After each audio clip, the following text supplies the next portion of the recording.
The main conference room at Galactic Survey Corps headquarters was filled with worried aliens. Admiral Veltar, a tall creature with purple skin and 4 arms, stood at the front of the room. His tentacle-like fingers moved across the holographic display, showing images that made everyone uncomfortable. "Another team is gone," Admiral Veltar announced. His voice carried the weight of too many failures. "The crystalline reconnaissance unit has been missing for 3 days. Their last transmission came from the surface of Kepler 442c. A low murmur went through the room. The crystallines were known as the best scouts in the galaxy. They could phase through solid matter and move like ghosts. If they could not survive on that planet, who could? Dr. Hana Kim sat in the back row, taking notes on her tablet.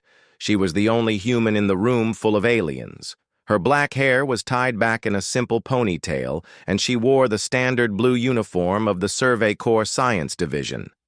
As a xenobiologist, she studied alien life forms, but she had never been allowed on dangerous missions before. The holographic display showed the planet that had earned a terrible reputation. Kepler 442c looked beautiful from space. It had blue oceans, green continents, and white clouds that moved in swirling patterns. But the data told a different story. "Gravity is 3 times standard," Admiral Veltar continued. "The atmosphere pressure changes constantly. Temperature swings from -40 degrees to +60 degrees in just a few hours. The wildlife appears to be extremely aggressive." Commander Zek of the Kethari military raised one of his armored claws. The Kethari looked like giant insects with natural armor plating. "Sir, my people lost 12 warriors on that world. They reported creatures that could not be killed with standard weapons." "The Zefti swarm lost an entire squad," added Hive Speaker Trill. The Zefti were small creatures that worked together like a single organism. Something ate them. All 43 individuals vanished without a trace. Admiral Veltar nodded grimly. "We have lost 5 complete exploration teams in 2 standard cycles.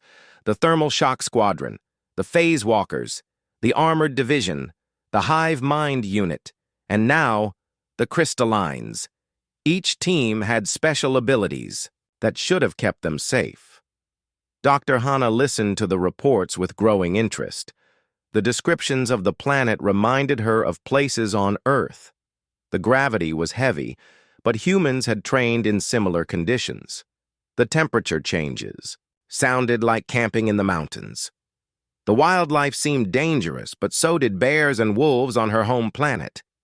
"We need to understand what is happening on that world," Admiral Veltar said. "The Galactic Council is demanding answers. Ships go missing near that system. The planet seems to be getting more dangerous, not less." Captain Jinwoo Park entered the conference room at that moment. He was a tall human with broad shoulders and calm eyes. His ship, the Aurora's Dream, was docked at the station for routine maintenance. He wore a simple gray jumpsuit with patches from different trading posts across the galaxy. "Sorry I'm late," Jinwoo said. He found an empty seat near Dr. Hana and sat down quietly. Admiral Veltar looked at the new arrival with surprise. "Captain, Park, this is a classified briefing about a dangerous mission." "I know," Jinwoo replied. "Station Control told me to report here. Something about needing a ship for exploration work." The Admiral's tentacles twitched with what Dr. Hana recognized as nervousness. "We have exhausted our options for specialized teams. The Council is pressuring us to solve this mystery. The only available ship and crew for this mission is yours." A shocked silence filled the room. The alien officers looked at each other with concern. Humans were known throughout the galaxy as good traders and surprisingly tough, but they had no special abilities. They could not phase through matter like the crystallines. They had no natural armor like the Kethari. They could not work as a hive mind like the Zefti. "You want us to investigate the planet that killed all those elite teams?" Jinwoo asked. "I'm afraid so," Admiral Veltar admitted. "Unless you refuse the mission." Jinwoo scratched his chin and thought for a moment. "What's the pay?" "Standard exploration rate, plus hazard bonus, plus survivor bonus if you return with useful information. When do we leave? The casual way Jinwoo accepted the mission made Admiral Veltar's eyes widen. Around the room, alien officers whispered to each other in their native languages. The humans either did not understand how dangerous this was, or they did not care. Dr. Hana stood up. Admiral, I request permission to join this mission. Absolutely not, Veltar replied quickly. Dr. Kim, you are too valuable to risk on such a dangerous assignment. With respect, sir, I have studied the reports from all 5 lost expeditions. I may have insights that could help the team survive. Jinwoo turned to look at her. What kind of insights? The previous teams all made the same mistakes. They approached the planet like it was an enemy. They used heavy weapons and defensive tactics. Maybe a different approach would work better. What kind of different approach? Admiral Veltar asked. Treating it like a research expedition instead of a military operation. Studying the environment and wildlife instead of fighting them. Learning instead of conquering. The room fell quiet. The idea of approaching the deadly planet peacefully seemed crazy to most of the alien officers. But Jinwoo nodded slowly. That makes sense, he said.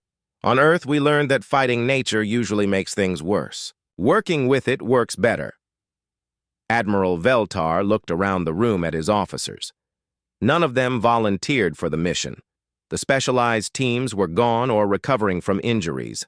The political pressure from the council was growing stronger every day. Very well, the Admiral decided. Captain Park, you and your crew will investigate Kepler 442c. Dr. Kim, you have permission to join the mission as scientific advisor, but I want daily reports. If conditions become too dangerous, you will evacuate immediately. Understood, Jinwoo replied. As the meeting ended, the alien officers filed out of the room quietly. Many of them looked at the humans with expressions that could only be described as pity. They expected to add another team to the list of casualties from the graveyard planet. Dr. Hana gathered her notes and walked over to Captain Jinwoo. Thank you for letting me join your crew. Thank you for volunteering, Jinwoo replied. I have a feeling we're going to need all the help we can get. Outside the conference room, they could hear the alien officers placing bets on how long the human team would survive. The optimistic estimates gave them 3 days. The pessimistic ones gave them less than 1 day. Dr. Hana looked at the data, pad in her hands. She had spent months studying the reports from the lost expeditions. The pattern was clear to her, even if the alien officers could not see it. Every team had approached the planet the same way. Every team had failed for the same reasons. Captain, she said, I think I know why all those teams died. Really? Why? They were scared of the wrong things. Jinwoo smiled. Well then, let's go show them how it's done. The prep bay of the Aurora's Dream buzzed with activity. Captain Jinwoo Park stood in the center of the room, watching his crew get ready for their mission. The ship was not large or fancy, but it had carried them safely across the galaxy for 3 years. All right, everyone, gather around, Jinwoo called out. Time to meet our new team member. Dr. Hana Kim walked into the prep bay carrying her research equipment. She looked around at the human crew with interest. These people were about to risk their lives on a planet that had killed dozens of elite alien soldiers. This is Minho Lee, our engineer, Jinwoo said, pointing to a stocky man with grease on his hands. Minho was working on some kind of mechanical device. He looked up and gave Hana a friendly wave. Nice to meet you, Doc, Minho said. Hope you don't mind getting your hands dirty. This isn't going to be a luxury cruise. Next was Sora Choi, the security chief. She was a tall woman with short hair and alert eyes. She wore practical clothing and had several tools attached to her belt. Unlike the heavily armed alien soldiers they had seen at the briefing, Sora looked more like a park ranger than a warrior. Welcome aboard, Sora said. I've been reading the mission reports. This planet sounds like it has some serious wildlife. Issues. The last crew member was Do-Yun Song, their communications specialist. He was young and thin, with quick fingers that never stopped moving across his keyboard. Multiple screens surrounded his workstation, showing data streams from across the galaxy. "I've been monitoring the chatter about our mission," Do-Hyun said. "The aliens are taking bets on how long we'll survive." "What are the odds?" Jinwoo asked, with amusement. "Not good. The Velkan betting pools give us 2 days maximum. They think the heavy gravity will crush us. The Ethereal Council thinks our equipment will fail in the first few hours because of temperature changes." Hana pulled out her tablet and showed them the mission data. "I've been studying the reports from all 5 lost expeditions. Each team brought military-grade equipment designed for maximum protection." "What's wrong with that?" Minho asked. "Nothing, if you're going to war. But we're not. We're going to learn about a new world." Sora looked at the equipment list from the previous teams. Heavy armor, energy weapons, defensive barriers, automated sentry guns. They set up like they were expecting a siege. And that's exactly what they got, Hana replied. "When you treat everything around you like an enemy, eventually something fights back." The crew spent the next few hours going over their equipment choices. Instead of heavy armor, they packed lightweight environmental suits that allowed for better movement. Instead of energy weapons, Sora chose wildlife management tools and basic defensive equipment. "The gravity is 3 times Earth normal," Minho said, testing their modified atmospheric suits.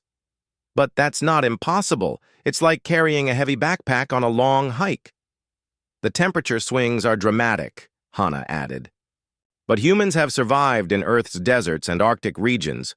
We know how to adapt to changing conditions." Meanwhile, across the station, alien officers gathered in the recreation areas to discuss the human mission. In the Kethari military section, Commander Jek met with his surviving warriors.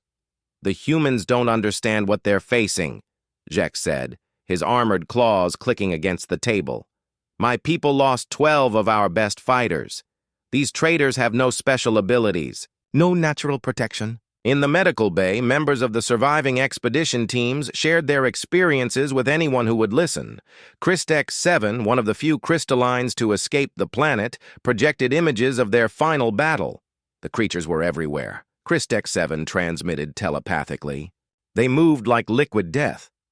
Our phase-shifting abilities meant nothing. They could track us even when we were invisible. Hive Speaker Trill visited the Zefti Memorial Hall, where the names of the 43 lost swarm members were displayed, in glowing letters. "The planet consumed them all," Trill said to the gathering. "Not just killed them, consumed them completely. No bodies, no equipment, no trace they ever existed." But the humans had a different perspective on the mission briefing. That evening, Dr. Hana met with Captain Jinwoo in the ship's small galley to discuss their approach. "I've been comparing the planet's conditions to places on Earth," Hana said, spreading out her research on the table. "The gravity is heavy, but people train in high-gravity gyms. The temperature changes are extreme, but we've learned to handle everything from Death Valley to Antarctica." "What about the wildlife?" Jinwoo asked. "The reports make it sound like everything on the planet wants to kill visitors." "That's what's interesting. Look at the descriptions from different teams." Hana pulled up several reports on her tablet. The Kethari described unprovoked attacks by savage beasts. The crystallines reported impossible tracking by hyper-intelligent predators. The Zefti found coordinated ambushes by pack hunters. Sounds pretty dangerous to me. But listen to how they describe the same encounters. What the Kethari called an unprovoked attack might have been animals defending their territory. What the crystallines saw as impossible tracking could be normal behavior for creatures with better senses. The Zefti coordinated ambushes might just be curious animals investigating strange visitors. Jinwoo leaned back in his chair. "You think the previous teams misunderstood what was happening? I think they went to the planet expecting trouble, so that's what they found. When you carry a hammer, everything looks like a nail. Across the station, Admiral Veltar reviewed the human team's equipment requisitions with growing concern. Instead of requesting heavy weapons and armored vehicles, they had asked for camping gear, research instruments, and what looked like hiking equipment. "Are they taking this seriously?" Admiral Veltar asked his aide. "Perhaps they have a different strategy." "Sir," the aide replied carefully, "or perhaps they don't understand the danger." In the Aurora's dream, Engineer Minho worked late into the night, modifying their equipment for the mission. Instead of focusing on maximum protection, he designed their gear for flexibility and reliability. The environmental suits were lighter, but more adaptable. The communication equipment was simpler but more durable. The other teams brought enough firepower to level a city. Minho muttered to himself as he worked. Maybe that was the problem. Security Chief Sora spent her time reviewing not weapons manuals, but wildlife behavior guides from Earth. She studied how park rangers dealt with dangerous animals, how explorers survived in hostile environments, and how researchers made contact with previously unknown species. "Every animal can be dangerous if you threaten it," she said to Do-hyun, who was setting up their communication protocols. "But most animals avoid conflict if they can. They only fight when they're scared or cornered." The alien teams might have scared the local wildlife, Do-hyun suggested, or cornered them. If you land on a planet with heavy weapons and defensive positions, you're sending a message before you even meet anyone. Communications specialist Do-hyun established contact protocols that were very different from previous missions. Instead of military channels and emergency frequencies, he set up systems designed for peaceful contact and scientific observation. "I'm monitoring the rescue beacons from all the lost teams," Do-hyun reported to Jinwoo. "They all stopped transmitting from the same general area on the planet's surface. That might tell us something about what happened." As the night shift began on the station, the betting pools among the alien species grew larger. The Velkan military offered odds of 50-1 against human survival past the first day. The Ethereal Council started a pool on what would kill the humans first: gravity, temperature, or wildlife. But in the quiet of their ship, the human crew continued their preparations with a sense of anticipation rather than dread. Dr. Hana reviewed her research on Earth's most extreme environments and found parallels to their destination everywhere. Captain Jinwoo studied the orbital surveys of the planet and saw not a death trap, but an interesting new world to explore. "You know," Jinwoo said to his assembled crew, "this reminds me of the first time humans climbed Mount Everest. Everyone said it was impossible. Too high, too cold, too dangerous, but people kept trying because it was there." "Are you comparing this mission to mountain climbing?" Minho asked. "Why not? It's a challenge, it's dangerous, and it's never been done before. Sounds like fun to me." The casual way the humans discussed their deadly mission would have shocked the alien observers. But for the crew of the Aurora's dream, the unknown planet represented not a threat to be defeated, but a puzzle to be solved and an adventure to be experienced. The Aurora's dream dropped out of hyperspace with a gentle shudder. Captain Jinwoo Park looked out at the planet that had earned the nickname Team Eater among the alien species. From space, Kepler 442c looked peaceful and beautiful. "There she is," Jinwoo said to his crew. "Doesn't look so scary from up here." Dr. Hana Kim studied the sensor readings on her screen. "The planet is bigger than Earth, more water, thicker atmosphere. Those storm systems are massive, but they follow predictable patterns."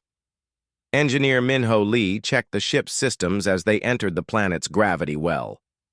"Gravity is pulling us down hard, 3 times what we're used to, but the ship can handle it." "Any signs of the missing expeditions?" Security Chief Sora Choi asked. Communications specialist Do-hyun Song shook his head. "I'm picking up some old emergency beacons, but they're all silent now. The signals are coming from a valley on the main continent." "That's where we're headed then," Jinwoo decided. "Same area where the other teams landed. Maybe we can find some answers." As they descended through the atmosphere, the ship's sensors began registering the extreme conditions that had challenged previous expeditions. The temperature outside changed rapidly as they passed through different air layers. The atmospheric pressure made their ears pop even inside the ship. Temperature just dropped 30 degrees in 2 minutes, Minho reported. Now it's climbing again. The weather down there changes fast. Like flying through a mountain storm on Earth, Sora observed. Rough, but not impossible. Dr. Hana watched the forest canopy grow larger below them. The trees were enormous, much taller than anything on Earth. Between them, she could see movement that suggested large animal life. The previous reports called this place a death world, Hana said. But look at it. There's life everywhere. Huge forests, clean rivers, diverse ecosystems. This is a thriving planet, not a dead one. Jinwoo brought the ship down in a clearing near the valley where the emergency beacons had gone silent. As the EE engines powered down, they could hear sounds from outside. Strange bird calls rustling in the massive trees, and something that might have been howling in the distance.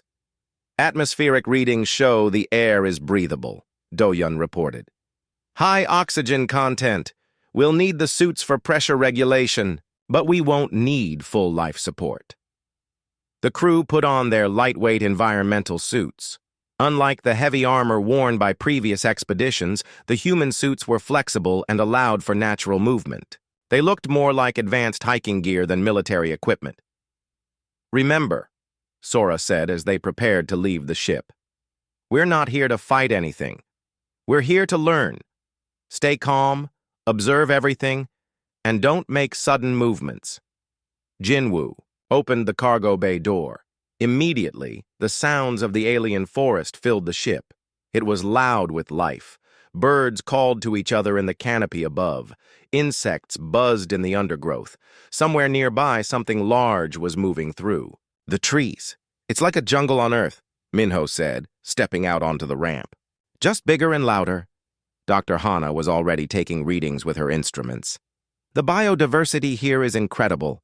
I'm detecting dozens of different species just in this small area. They had been on the ground for less than 10 minutes when they encountered their first challenge. A pack of 6 creatures emerged from the forest and approached their landing site. The animals were the size of large wolves, but they had 6 legs and crystal-like spines running down their backs. Contact, Sora said calmly. 6 individuals approaching from the northwest. They don't appear to be in attack formation. Previous expedition reports had described similar encounters as unprovoked attacks by hyper-aggressive predators. But Dr. Hana watched the creature's body language and saw something different. They're curious, she said. Look at their posture. Ears forward, tails neutral. They're investigating us, not hunting us. The pack leader, a magnificent creature with silver-blue fur and bright, intelligent eyes, approached to within 20 meters of the humans. It stopped and studied them carefully, tilting its head like a dog trying to understand something new. What do we do? Minho asked quietly. Nothing aggressive, Sora replied. She had studied wildlife management techniques from Earth. I'm going to try basic dominance signals, make myself look bigger, maintain eye contact without staring directly. Sora slowly stood up straighter and spread her arms slightly. She looked at the pack leader with calm confidence, the way a human might face down an aggressive dog. The creature watched her for a long moment, then made a sound that was almost like a bark. It's trying to communicate, Dr. Hana realized. This isn't predatory behavior. It's social contact. The pack leader approached another few steps, then stopped again. It lowered its head slightly and made the barking sound again. Behind it, the other pack members waited patiently. I think it wants to know what we are, Sora said. She tried making a similar sound, though her human vocal cords could only approximate the creature's call. The pack leader's reaction was immediate and surprising. Its ears perked up, and it took a few more steps forward. It sniffed the air around the humans, then looked back at its pack. After a moment that felt like a decision being made, the leader turned and walked away. The other creatures followed, disappearing back into the forest. That was not an attack, Dr. Hana said with excitement. That was a formal introduction.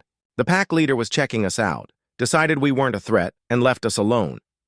Previous teams probably responded with weapons, Sora added.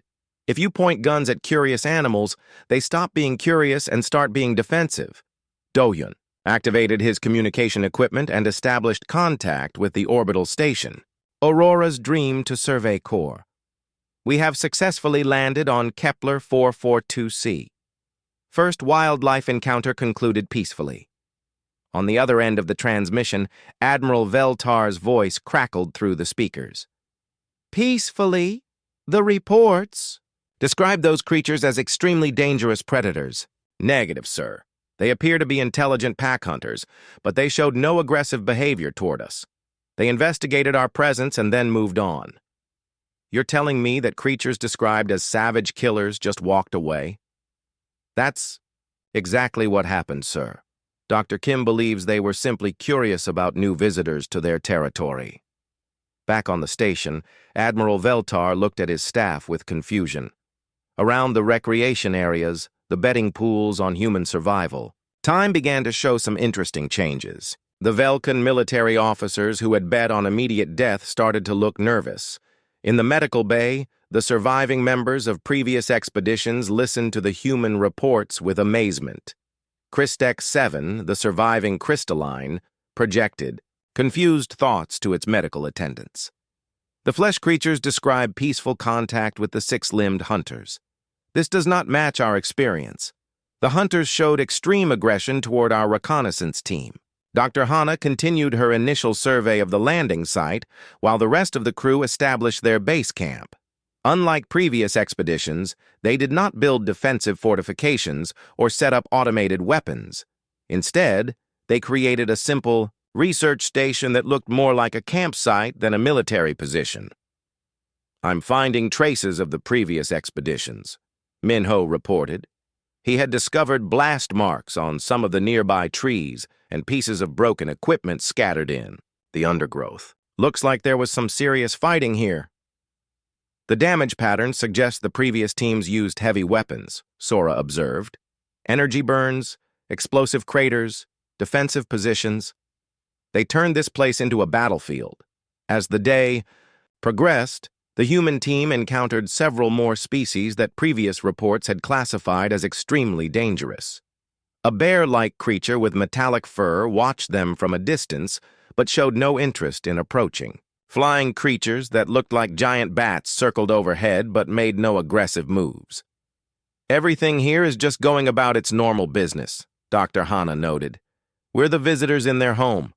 As long as we're respectful guests, they seem content to leave us alone. The most significant discovery came when they found the remains of the Zefti swarm expedition. The area where 43 small aliens had vanished was marked by strange disturbances in the soil and vegetation. Something big was here, Minho said, studying the ground. Really big. The earth is compressed, like a heavy weight pressed down. On it! The report said something ate the entire swarm, Do-hyun added. Whatever it was massive. Dr. Hana took soil samples and studied the disturbed area carefully. This doesn't look like a predator attack. There's no scattered remains, no signs of struggle. It's more like the ground just opened up and closed again. As evening approached, the sounds of the forest changed. New creatures became active, and the humans could hear large movements in the darkness beyond their camp lights. Previous expeditions had described the night sounds as terrifying, but the human team found them merely interesting. It's like camping in a national park, Jin Woo said as they gathered around their small heating unit for dinner. Lots of wildlife, beautiful scenery, fresh air. I don't understand why everyone thinks this place is so dangerous. Because they came here expecting to fight, Sora replied. When you treat everything as an enemy, eventually something fights back. That night, as the crew of the Aurora's Dream settled into their sleeping bags. The second day on Kepler 442c started with a discovery that changed everything. Engineer Minho Lee found the wreckage of the Keth Hari expedition while exploring a nearby ravine. The remains told a story very different from the official reports. "Captain, you need to see this," Minho called over the radio. "I found where the armored warriors made their last stand." Captain Jinwoo Park and the rest of the team made their way down into the ravine. The scene before them looked like a small war had been fought. Blast marks covered the rock walls. Pieces of advanced armor and weapons were scattered everywhere. Deep gouges in the stone showed where massive claws had scraped against the surface. 12 of the galaxy's best fighters died here, Security Chief Sora Choi said, examining the evidence. But look at the damage patterns. Dr. Hana Kim studied the blast marks with her scanner. The Kethari were firing in all directions. Random shots, panic fire. This wasn't a coordinated defense. And look at these claw marks, Minho added, pointing to the gouges in the stone. They're not attack patterns. The creatures were trying to get away from something, not trying to get at something. Sora pieced together the tactical situation from the physical evidence. The Kethari set up a defensive position here in the ravine. Bad choice tactically. No escape routes. Limited visibility. When the local wildlife came to investigate, the warriors probably thought they were being surrounded. So they started shooting, Jinwoo concluded. And once the shooting started, the animals had to defend themselves. The team spent the morning following game trails through the forest. Unlike the heavily armored aliens who had tried to blast their way through the undergrowth, the humans moved quietly and observed their surroundings. They discovered that the forest was full of well-worn paths used by the local wildlife. Previous expeditions tried to go straight through the densest parts of the forest, Dr. Hana observed. But there are natural paths everywhere. The animals have been using these routes for probably thousands of years. They found evidence of the other lost expeditions along the way. The crystalline team had left traces of their phase-shifting technology embedded in trees and rocks. The devices showed signs of hasty use, as if the aliens had been trying to escape from something. "Look at this," communications specialist Do Hyun Song said, examining a piece of crystalline equipment. "The power cells are drained completely. They were using their phase-shifting ability constantly, probably trying to stay invisible." "But why?" Minho asked. "What were they hiding from?" Dr. Hana was studying the area around the abandoned equipment. "I think they were hiding from the same creatures that we met yesterday, the six-legged pack hunters." "But those animals left us alone," Sora pointed out. "Exactly. Because we didn't threaten them. But imagine you're a pack of intelligent hunters, and suddenly invisible creatures start appearing and disappearing in your territory. You can't see them, you can't track them normally, but you know they're there." "That would make any animal nervous," Jinwoo agreed. "Nervous animals are dangerous animals," Sora added. "The crystallines probably thought they were being clever by staying invisible, but they were actually making the local wildlife more aggressive. The most important discovery came when they found the site where the thermal shock squadron had met their end. The elite temperature control specialists had tried to use their abilities to create a safe zone in the forest. The results had been catastrophic. The area around their final position was a wasteland of dead trees and scorched earth. The ground was still cracked and brittle from extreme temperature changes. In the center of the destruction, they found the remains of the squadron's equipment, melted and twisted beyond recognition. They tried to create an artificial winter in the middle of a tropical forest, Dr. Hana said, reading the environmental data from her scanner. The local ecosystem couldn't handle the sudden temperature shock. And when an ecosystem is disrupted, everything in it becomes stressed, Minho observed. Stressed animals are unpredictable animals. The squadron probably thought they were making themselves safe, Do-hyun added, but they were actually making everything around them more dangerous. As they continued their exploration, the human team began to understand the pattern that had doomed all the previous expeditions. Each alien team had used their special abilities in ways that seemed logical to them, but which had created unexpected problems. The phase walkers had tried to bypass natural obstacles by walking through solid matter, but this had disrupted underground. ecosystems and angered creatures that lived in caves and burrows. The armored division had used heavy machinery to clear paths through the forest, destroying habitat and blocking natural migration routes. Every team approached this place like it was empty, Dr. Hana realized. Like it was just a hostile environment to be conquered. But it's not empty. It's full of intelligent life that has lived here for millions of years. That afternoon, they encountered their first large predator. The creature was the size of a small elephant, with thick gray hide and tusks that gleamed like metal. Previous reports had described similar creatures as armored killing machines and unstoppable predators. The massive animal emerged from the forest and stopped about 50 meters from the human team. It studied them with intelligent eyes, then began to approach slowly. "Everyone stay calm," Sora said quietly. "Don't run. Don't make sudden movements. Let's see what it wants." The creature approached to within 10 meters and stopped again. It lowered its great head and made a low rumbling sound. The noise was felt as much as heard, vibrating through the ground and up into their bones. "It's not threatening us," Dr. Hana observed. "Look at its body language. Relaxed posture, ears forward. It's curious about us." Jinwoo slowly reached into his pack and pulled out one of their emergency food rations. He unwrapped it carefully and tossed it toward the creature. The massive animal sniffed the offering, then picked it up delicately with the tip of one tusk. After examining the food for a moment, the creature dropped it and backed away. It made the rumbling sound again, then turned and walked back into the forest. "It was saying hello," Sora said with amazement. "That was a social interaction, not a predatory encounter." The previous teams probably saw a creature that size and started shooting immediately, Minho added. No wonder it learned to stay away from visitors.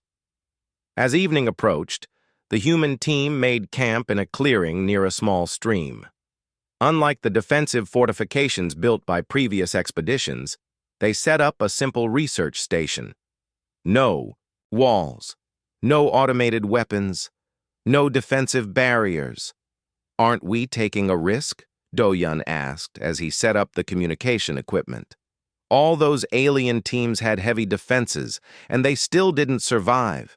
"That's exactly why they didn't survive," Dr. Hana replied. "When you build walls, you're telling everything outside those walls that you consider them enemies. When you place weapons, you're announcing that you're ready to fight. And when you're ready to fight, eventually something fights back," Sora concluded. That night, as they prepared their evening meal, the forest around them came alive with sounds. Creatures moved through the darkness, some small and quick, others large and slow. Several times, glowing eyes appeared at the edge of their camplight, watching them with curiosity before disappearing again. "We're being observed," Jinwoo noted, calmly. "That's normal," Dr. Hana replied. "New arrivals always attract attention. As long as we don't do anything threatening, they'll probably just watch and learn." Around midnight, something large approached their camp. The humans could hear it moving through the undergrowth, breaking branches and rustling leaves. Previous expedition reports had described similar night encounters as terrifying stalking behavior by nocturnal predators.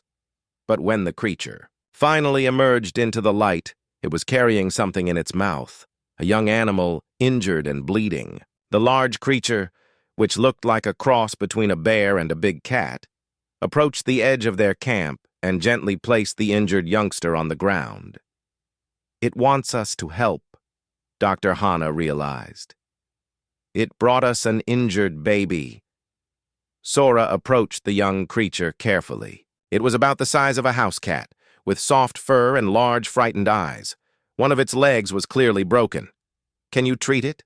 Jinwoo asked. "I can try. I have basic medical supplies." As Dr. Hana worked to splint the young animal's leg, the large creature that had brought it watched from just outside the circle of light. When she finished, the adult carefully picked up the youngster and carried it back into the forest. "That's not the behavior of a mindless predator," Minho observed. "That creature recognized us as intelligent and asked for help. And it trusted us enough to bring its young close to our camp," Sora added. As the humans settled down to sleep, they realized that everything they had been told about this planet was wrong. It wasn't a death world filled with savage killers. It was a complex ecosystem populated by intelligent creatures who were capable of both cooperation and conflict. The key was in how you approached them.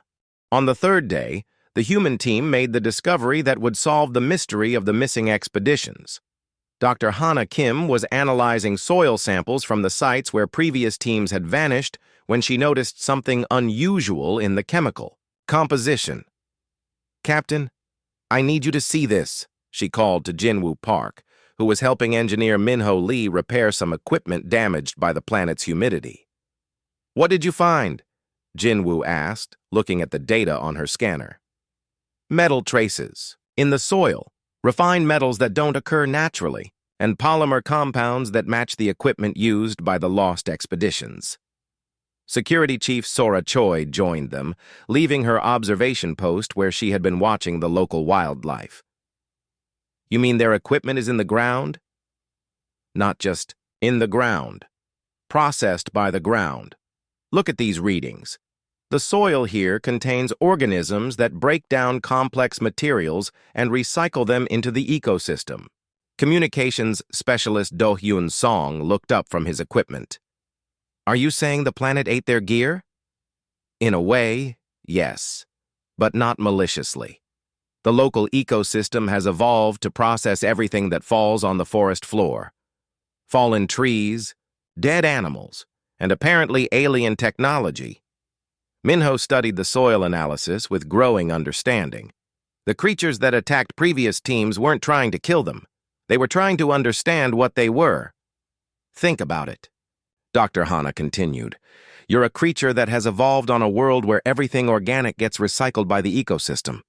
Suddenly, beings appear carrying materials your world has never seen before.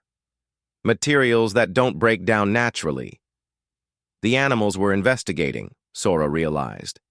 "They were trying to figure out what these strange new materials were and whether they belonged in the ecosystem. And when the alien teams responded with violence, the animals had to defend themselves," Jinwoo concluded. "The team decided to test this theory by examining the site where the Zefti swarm had disappeared. The area was marked by unusual plant growth with vegetation that was larger and more vibrant than the surrounding forest. 43 small aliens vanished here without a trace," Do Yun said, checking his records. "The reports said they were consumed by some massive underground predator." Dr. Hana took extensive soil samples from the area.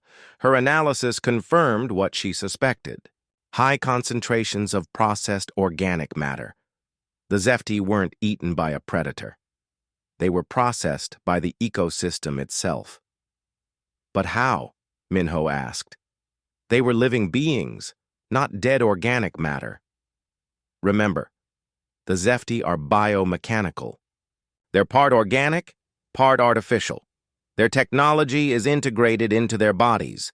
When they encountered the local processing organisms, the planet's ecosystem couldn't tell the difference between their artificial parts and foreign contaminants. So the ecosystem tried to break them down and recycle them," Sora said grimly. "And when the Zefti tried to resist this process, it probably triggered the same defensive responses that doomed the other teams. The humans spent the rest of the day tracking down evidence from the other lost expeditions. Each site told the same story. Alien teams had arrived with technology and approaches that the local ecosystem couldn't understand or accommodate. When they responded to the planet's natural processes with force, the situation escalated into conflict. The crystalline team tried to hide by phasing through matter, Dr. Hana explained as they examined another site. But their phase shifting technology disrupted the natural energy patterns that the local wildlife uses for navigation and communication. "Like someone shining bright lights in your eyes while you're trying to hunt," Minho compared. The thermal shock squadron used temperature control to create safe zones, Sora added, but they disrupted the thermal balance that the ecosystem depends on for seasonal cycles and animal behavior. Every team brought solutions that made sense for their species, Jinwoo observed, but none of them considered how their solutions would affect the world they were visiting. As evening approached, the human team had their most significant encounter yet.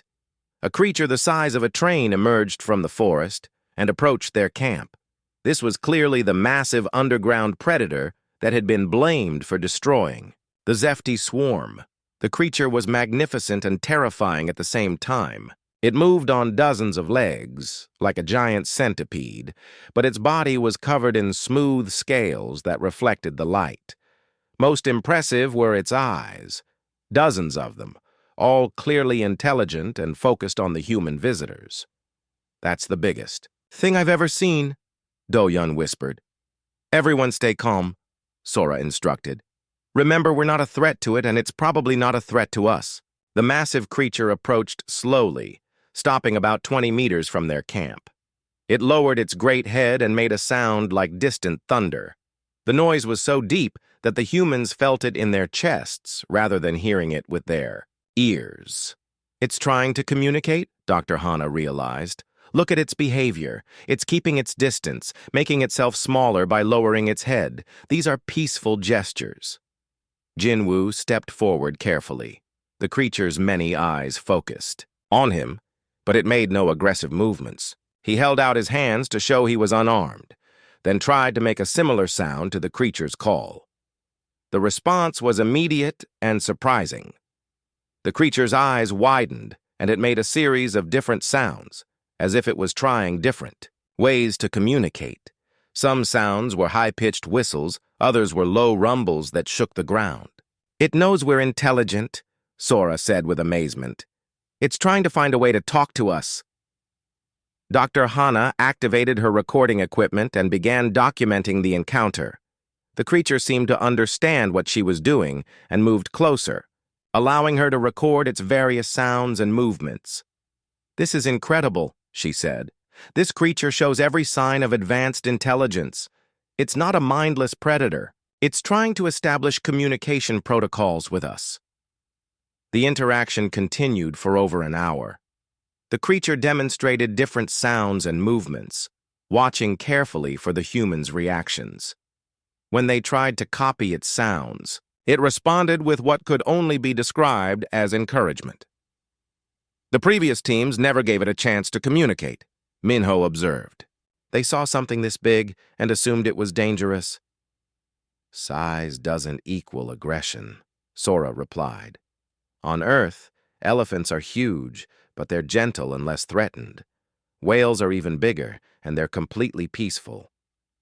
As the encounter continued, other creatures began to appear at the edges of the forest.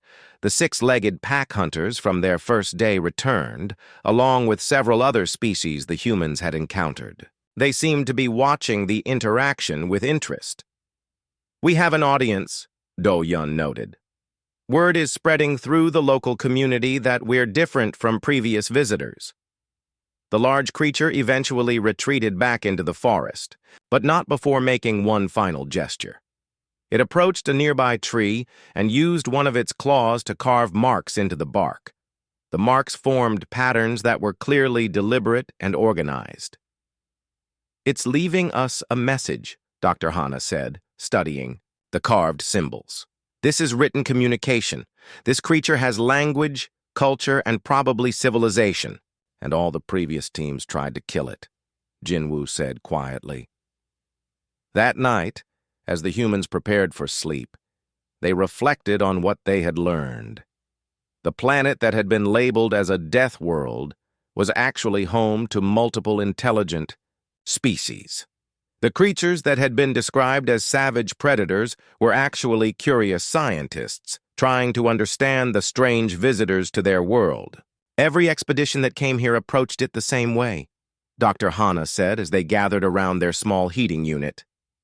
"They came prepared for war, so war is what they found. They expected everything to be hostile, so they made everything hostile," Sora added. But we came here expecting to learn, Minho observed. So learning is what we found. It makes me wonder, Do-hyun said, how many other dangerous worlds out there are just misunderstood? As they settled down to sleep, the sounds of the forest seemed different than before. Instead of unknown threats moving in the darkness, they heard the sounds of a complex community going about its nightly activities. Families calling to each other, hunters returning from their expeditions, young animals playing in the undergrowth. The humans were no longer visitors to a death world. They were guests in a living, thinking community that had finally found visitors who spoke the language of peace instead of war. Tomorrow, they would begin the most important part of their mission, establishing formal communication with an entire civilization that the galaxy had tried and failed to contact for years. The fourth day began with an invitation. The massive, intelligent creature from the previous evening returned to the human camp, but this time, it was not alone. Several smaller creatures accompanied it, along with some of the six-legged pack hunters. The team had met on their first day. "Looks like we're getting a formal delegation," Captain Jinwoo Park observed as the group of alien animals approached their camp. Dr. Hana Kim was already recording everything with her equipment. "This is unprecedented. Multiple species working together to make contact with us. They've organized themselves into a communication group." The large creature approached and began making the carved symbols in the dirt near the human camp. The patterns were more complex this time, clearly representing some kind of map or direction system. "It's showing us something," Security Chief Sora Choi said, studying the markings. "Those lines might represent paths through the forest." Engineer Minho Lee compared the carved symbols to his topographic maps of the area. If these marks represent the river system, then this symbol here might be showing us a specific location. "I think they want us to come with them?" Communications specialist Do-Yun Song suggested. "This looks like an invitation." The humans quickly packed their portable equipment and followed their guides into the forest. The journey took them through terrain that would have been impossible for the previous heavily armed expeditions to navigate. Ancient trees formed natural bridges over deep ravines. Narrow paths wound through crystal formations that sparkled in the sunlight. "This is beautiful," Minho said as they walked single file along a trail that seemed designed for both human-sized and creature-sized travelers. Previous teams missed all of this because they tried to force their way through with heavy equipment. The path led them higher into the mountains, where the air grew thinner and the views became spectacular. They could see the entire valley below them, including their landing site and the locations where previous expeditions had met their end. "Look at that." Sora pointed to a series of structures visible in the distance. "Those aren't natural formations." "Doctor," Hana adjusted her scanner and focused on the distant structures. "I'm reading organized construction. Architecture. This is a settlement." "A city," Jinwoo corrected. "We're being invited to visit an alien city." The settlement was unlike anything in human or galactic civilization. The buildings were grown rather than built, shaped from living trees and crystal formations. Pathways flowed naturally through the community, following the contours of the landscape rather than imposing straight lines upon it. "It's integrated into the ecosystem," Dr. Hana marveled. "The city is part of the forest, not separate from it." Hundreds of creatures moved through the settlement, representing dozens of different species. The six-legged pack hunters lived alongside massive herbivores. Flying creatures nested in the upper branches while underground dwellers emerged from burrow systems. All of them seemed to coexist peacefully. "It's not just a city," Minho realized. "It's a multi-species civilization." Their guides led them to what appeared to be the center of the settlement. Here, the largest creatures had gathered, along with representatives from many species. The massive train-sized creature that had first contacted them was clearly important, possibly a leader or elder. "This is a formal meeting," Sora observed. "They've assembled their government to meet us." The communication session that followed lasted for hours. Using a combination of sounds, movements, and visual symbols, the humans and the alien civilization slowly began to understand each other. Dr. Hana's linguistic training proved invaluable as she identified patterns in their communication system. They have records of all the previous expeditions, she translated after a long exchange with one of the smaller creatures. They tried to make peaceful contact every time, but the visitors always responded with violence. What about the missing teams? Jinwoo asked. What happened to them? More communication followed, with multiple creatures contributing to the explanation. Gradually, the full story emerged. The teams weren't killed, Dr. Hana explained. They were processed. When the alien visitors brought technology and materials that the ecosystem couldn't integrate, the natural recycling systems tried to break them down.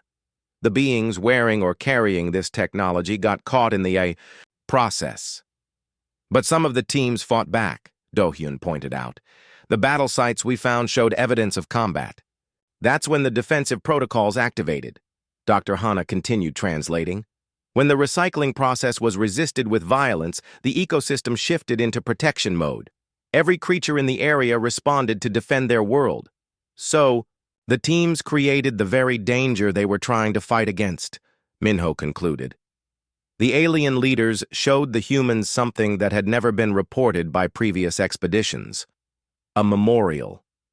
Hidden deep within the settlement was a carefully maintained garden where the remains of all the lost expedition members had been preserved with honor. They weren't celebrating victories over defeated enemies, Sora realized. They were mourning the loss of potential friends. The memorial contained personal items from each lost team member, arranged with obvious care and respect. The alien civilization had been trying to understand their visitors through the objects they left behind, hoping to find a way to establish peaceful contact. They've been waiting for someone who would talk instead of fight, Dr. Hana said, emotion evident in her voice. The humans spent the rest of the day participating in what could only be described as a cultural exchange. They shared images and stories from Earth and human civilization, while their hosts demonstrated their own technology and society. Their technology is biological, Minho observed as they watched creatures reshape living structures with apparent ease. They work with their environment instead of against it. They've achieved something amazing here, Jinwoo added. A civilization where dozens of species cooperate instead of competing. And they wanted to share it with the galaxy, Dr. Hana concluded. Every expedition that came here was seen as a potential new member of their community. As evening approached, the humans were given a place of honor in the settlement. They were treated not as conquering visitors, but as welcomed guests. Young creatures from various species came to examine the humans with curiosity, while their parents watched with protective but friendly attention. This is what first contact should be like, Do-hyun said as they prepared to rest in the shelter provided by their hosts. Learning, sharing, building bridges between civilizations. Instead of building walls and pointing weapons, Sora agreed. That night, Jinwoo composed his final mission report, while the sounds of the alien city provided a peaceful backdrop. His description of their 5 days on Kepler 442c would revolutionize how the galaxy approached exploration and first contact. Mission status. Complete success, he dictated to Do-hyun, who would transmit the report back to headquarters. Kepler 442c is not a death world. It is home to an advanced multi-species civilization that has been attempting peaceful contact with galactic visitors for years. Previous expedition failures were caused by aggressive approaches that triggered defensive responses from the local ecosystem. Peaceful contact protocols result in immediate acceptance and cooperation from all local species. Recommend immediate establishment of formal diplomatic relations. Also recommend review of all worlds currently classified as dangerous or hostile. Many may simply be misunderstood. Personal assessment, Jinwoo concluded with a smile. The planet offers excellent opportunities for cultural exchange, scientific research, and interspecies cooperation. Beautiful scenery, interesting wildlife, and friendly locals. Weather is variable but manageable with proper preparation. Overall evaluation. A nice trek. Back at the Galactic Survey Corps headquarters, Admiral Veltar listened to the human report with a mixture of amazement and disbelief. The planet that had destroyed 5 elite expeditions was being described like a vacation destination. They're recommending it for diplomatic missions and cultural exchanges, Admiral Veltar said to his staff.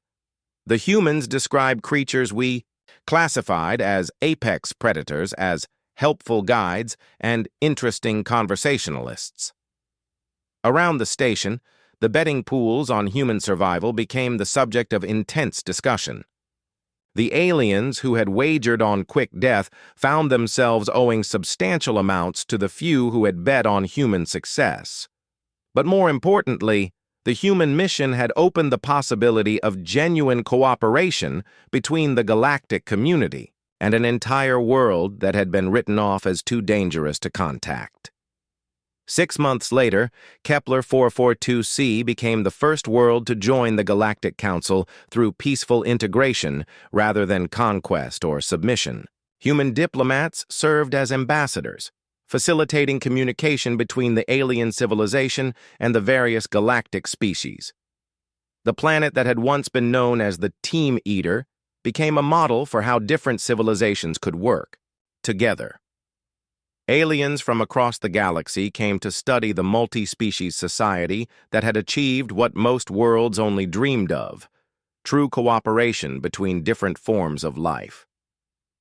And at the center of it all, a simple lesson that the humans had demonstrated. When you approach the unknown with curiosity instead of fear, with respect instead of aggression, with open hands instead of weapons, you find friends where others found only enemies. Captain Jinwoo Park continued to describe his regular visits to the world as nice treks, much to the ongoing bewilderment of alien species, who still couldn't quite understand how humans made the impossible look so easy. The answer was simpler than they realized.